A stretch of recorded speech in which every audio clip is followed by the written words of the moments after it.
Nay, sorry. Napagastos ka pa tuloy sa pagpapa-hospital sa akin. Ano ka ba anak? Nawala na nga sa akin yung kuya mo, di ba? Ayoko namang mawala ka din sa akin. Hello po, good morning. Dok, ano po balita? Makakalabas na po ba si Scarlett bukas? Ma'am, may good news po ako. Pwede na po lumabas si Scarlett bukas. Salamat sa Diyos! Hindi na ako magiging pabayang ina. Ayoko na maulit yung nangyari sa kuya mo. Nay, ano pala nangyari kay kuya? Hindi mo pa nakakwento sa akin yun. Ha? Bata pa yung kuya mo anak nung nawala ko siya sa palengke.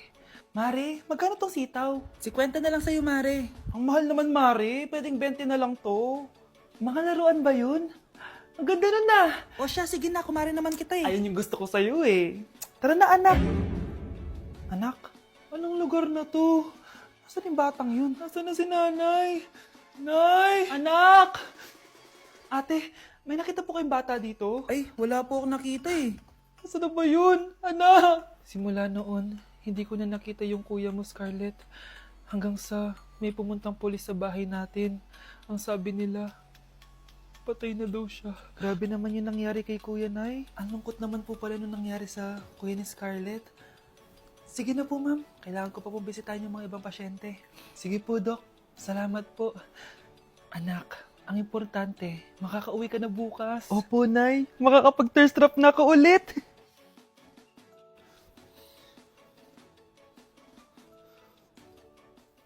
Anak, tara na, uwi na tayo. Nay, may pinapabigay pala si Doc sa'yo. Oh, ano naman kaya to?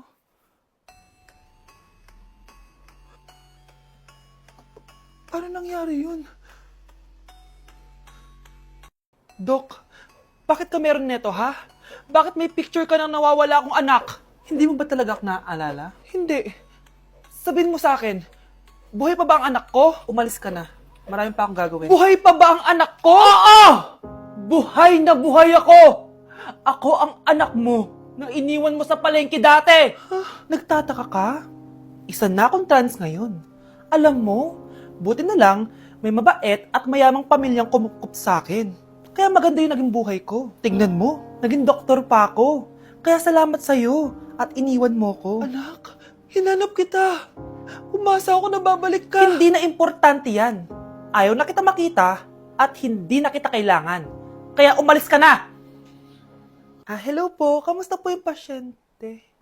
Dok, si nanay naman yung nagkasakit. Kamusta na siya? Okay naman. Sa iba ko na lang siya ipapaasikaso, ha? Anak? Anak, please! Bakit anak tawag mo sa kanya, Nay? Sure ka ba na habang buhay ka magagalit sa nanay mo? Nakita ko results niya kanina.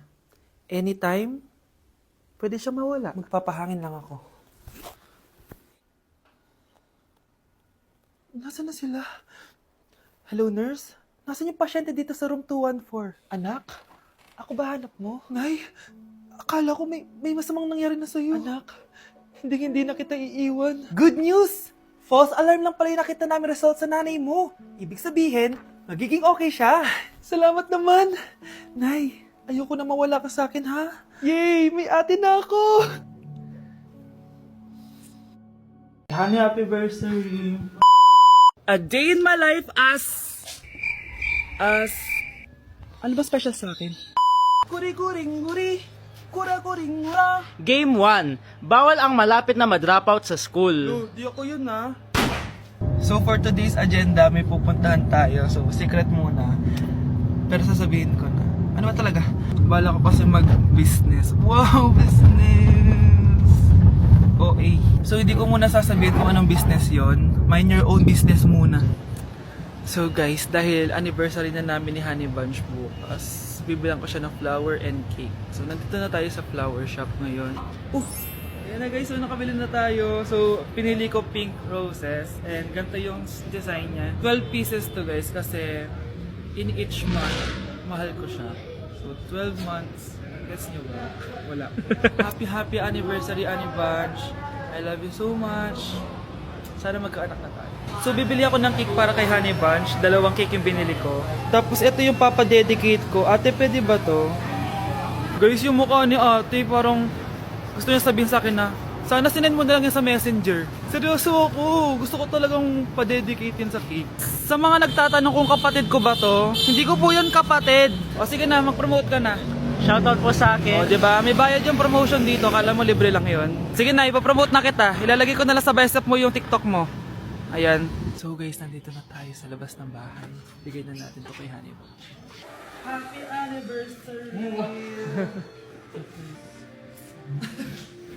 May cake ka. Honey, happy anniversary! So anong wish mo para sa ating dalawa? So yun lang naman. Sige na. Tay? O anak. Si nanay kasi kahapon pwede umuwi. Ano na kaya nangyari doon? Busy lang yung nanay mo. O siya, may good news ako sa'yo. Malapit na tayong yumaman. Anong ibig sabihin nun, Tay? Basta, hintayin mo na lang. Opo, Tay. Mabibili mo na lahat ng gusto mo, anak. Nasaan na kaya si nanay?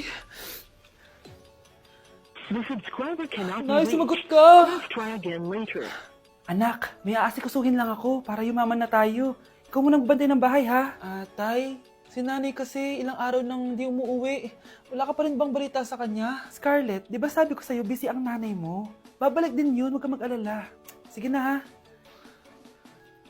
Kainis, wala na naman signal. Kailangan ko tawagan si nanay. Naku, Mare, tigilan mo na ako, ha? Scarlett? Aling Rosa? Bakit po? Bakit nandito ka? Hindi ba dapat nasa burol ka ng nanay mo? Burol? Nagjo-joke ka ata, tita. Buhay pa yung nanay ko. Kakagaling ko lang dun eh. O eto, hindi ba't nanay mo yung nakaiga dyan sa kabaong? Scarlett, anong ginagawa mo dito sa labas? Tay, explain mo to! Bakit nakaburol si nanay, ha? Kaya siguro hindi siya umuwi ng ilang araw? Tay, ano? I-explain mo na sa akin kung bakit nakaburol si nanay, ha? Bakit ka ba naniniwala dun, ha? Ang totoo mong nanay, busy. Di ba sinabi ko na to sa'yo? Pero, tay! Wala nang pero. Huwag mo akong hintayin magalit, Scarlett. Di mo magugustuhan. Hindi pwedeng hindi si nanay yung nakita ko sa cellphone. Alam na alam kay tsura ni nanay. Malalaman ko rin sikreto mo, tay. Oh, Scarlett, aalis ako ulit, ha? Huwag kang pasaway.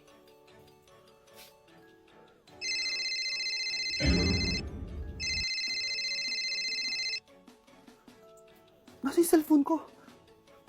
Hello po. Pwede na po maklaim yung 10 million peso na galing sa insurance ng namatay niyo pong asawa. Insurance? Pasaway ka talaga? Pinatay mo ba si nanay, ha? Para makuha yung insurance niya? Hindi mo naiintindihan, anak. Napakahayop mo! Tatawag ako ng polis! Itigil mo yan, anak! Nay, buhay ka? Oo, anak. Nagtago ako. Pag nagsumbong ka sa polis, masisira lahat ng plano namin ng tatay mo. Hindi ko maintindihan. Ano nangyayari? Pinatay ko ang kakambal ng nanay mo. Para maniwala sila na siya talaga ang namatay. At makuha natin ng mga pera sa insurance. Sawang-sawa na ako sa buhay na to. Marami akong pangarap, anak. Gusto ko na gumanda yung buhay natin. Naririnig niyo ba yung mga sarili niyo, ha? Hindi ba kayo natatakot sa mga pinaggagawa niyo? Kung yayaman tayo sa maling paraan at sa paraan na magtatago ka sa pulis, Nay, itigil niyo na to, please. Please lang. Nay, kamusta na po kayo ni tatay? Eto anak, okay naman. Ikaw, kamusta ka na? Eto Nay, malapit na ako matapos ng college. Sana paglabas niyo ni tatay, marami na akong ipon. Huwag kang mag-alala anak, konti panahon na lang. Magkakasama ulit tayo ng tatay mo. See you, Nay. Miss ko na kayo. See you soon, anak. Tama na. Ano to? Para na namang ulam? Mahal, pangako bukas may kakainin na tayo. Sinabi mo rin yan kahapon. Paano tong anak natin, ha? Paano natin ito bubuhayin? Mahal, please. Magtulungan tayo. Makakaahon din tayo dito. Ayoko na. O ito, ikaw na maghalaga niyan. Mahal, please. Huwag mo naman kaming iwan. Babalik na ako sa dati kong buhay. Sa buhay na nakakain ako ng masarap. Sa buhay na nakakapag-party ako. Sa buhay na prinsesa ako. Ayoko na ng gantong buhay. Mahal, please. Babawi ako. Kaya mo na yan. At wag na ako gugulin, ha?